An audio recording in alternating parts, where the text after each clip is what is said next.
শুরু থেকেই শুনতেছি যে তেলের কোনো সংকট নাই, কিন্তু এটা সে কিভাবে বলে?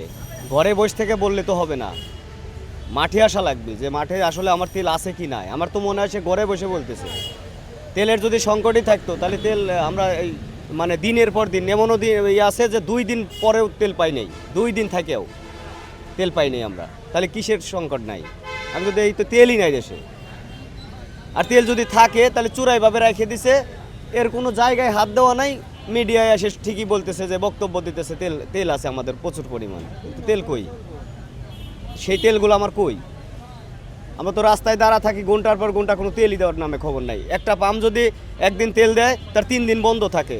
কালকে দিছে 7টা থেকে এই পাম্পে তেল, আজকে দিবে 5টা থেকে। তাহলে বলে দিত যে আমাদের পাম্প আজকে এই নিয়মে চলবে। রাত 2টার সময় আইছি তখনই বলতো যে 5টার সময় আমরা তেল দেবো, তাহলে আমরা এই টাইমে আর আসে দাঁড়া থাকতাম না। তাহলে তেল কই? আমার কথা এটা না যে দাম বৃদ্ধি করছে, 20 টাকা করছে, করুক, আরও 50 টাকা করতো, শুরু থেকে করতো। এখন কেন দাম বৃদ্ধি করলো? তাহলে তো এই ভোগান্তির ভিতরেই রয়ে গেছি, কেন এখন দাম বৃদ্ধি করলো? আমার প্রশ্ন হলো এটা যে ভোগান্তি হওয়ার আগে আমাদের দাম বৃদ্ধি 50 টাকা করে দিত, সমস্যা নাই। এটা আমরা বুঝতাম যে আমাদের পকেটেতে বেশি যাইতেছে, যাক।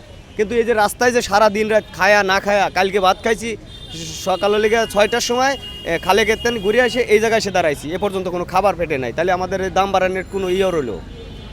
আর দাম যদি আজকে বাড়াইছে বেশ ভালো, আজকেতে আমাদের পাম্পে তেল দেওয়া শুরু হোক সব জায়গায়।